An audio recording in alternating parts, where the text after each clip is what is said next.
Sous le parrainage du président Abdel Fattah el-Sisi, le fonds Tahya Masr a organisé le plus grand convoi d'aide alimentaire pour les familles les plus démunies dans tous les gouvernorats. Le Premier ministre, Dr Moustapha Madbouli, a assisté à la cérémonie du fonds Tahya Masr au Vive l'Égypte pour lancer le plus grand convoi d'aide alimentaire dans la nouvelle capitale administrative. Au cours de la cérémonie, Moustapha Madbouli a prononcé une allocution au cours de laquelle il a affirmé que la fondation Tahya Masr avait contribué dans les démarches du processus de développement durable dans le pays.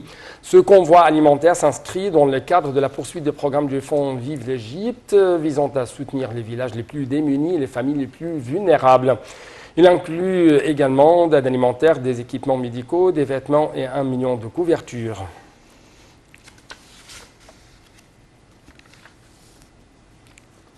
Le Premier ministre, Dr Moustapha Madbouli, a affirmé l'intérêt qu'accorde l'Égypte pour renforcer ses relations avec ses voisins du continent africain, notamment en augmentant le volume des échanges commerciaux avec les pays du continent, afin de donner l'intérêt de toutes les parties. Le chef du gouvernement a expliqué que l'amélioration des échanges commerciaux entre les deux pays était essentiellement liée à la modernisation des méthodes et des mécanismes du transport pour réduire le prix final de la marchandise. Les déclarations de Madbouli ont été faites lors d'une réunion concernant les moyens de faciliter la circulation des marchandises entre l'Égypte et l'Afrique. Elle a été tenue en présence du ministre du Transport, Kamel El Wazir, la ministre du Commerce et de l'Industrie, Nevin Gomra, et plusieurs hauts responsables. Chacun des ministres du Transport, du Commerce et du secteur public des affaires a fait ses propositions pour faciliter la circulation avec les pays africains.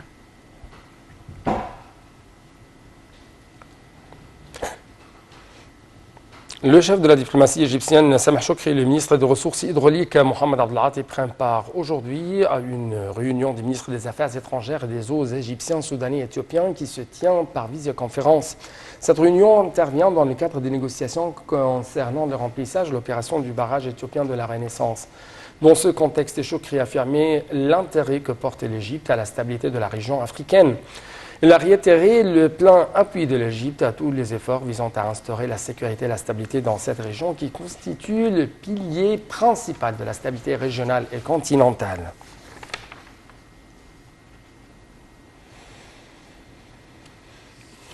Le second tour de la première phase des élections législatives commence aujourd'hui pour les expatriés et se poursuit jusqu'au 23 novembre.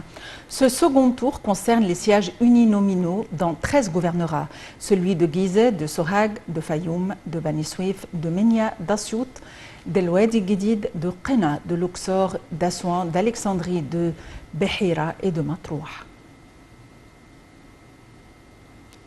Le chef du gouvernement égyptien, Dr Moustapha Madbouli, a présidé hier par visioconférence la réunion hebdomadaire du cabinet ministériel. Au début de la réunion, Madbouli a souligné que les visites d'inspection effectuées par le président Abdel Fattah el-Sisi dans la nouvelle capitale administrative ainsi que sur d'autres chantiers en construction laissaient de larges effets positifs chez les citoyens qui voient ainsi des progrès réalisés dans les différents secteurs pour réaliser le développement durable.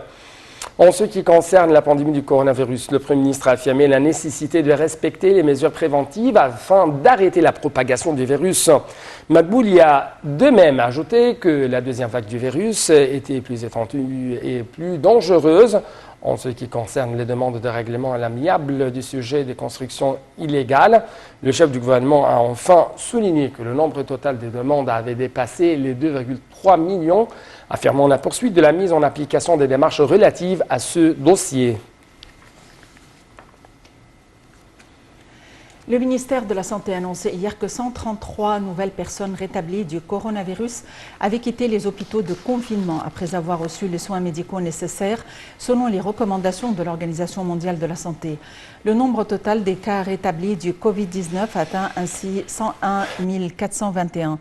Le porte-parole du ministère de la Santé a toutefois annoncé que 329 nouveaux cas de coronavirus avaient été enregistrés hier ainsi que 14 décès. Le porte-parole a ajouté qu'au total 111 613 personnes avaient été contaminées jusqu'hier en Égypte, dont 101 421 cas avaient guéri et 6 495 décédés. Passons donc en Allemagne où le niveau de contamination Covid-19 est encore trop élevé, mais les nouvelles restrictions mises en place au début du mois sont efficaces et incitent à l'optimisme sur l'évolution de la situation épidémique. C'est ce qu'a estimé en fait jeudi l'autorité sanitaire de référence, relativement épargnée lors de la première vague de Covid-19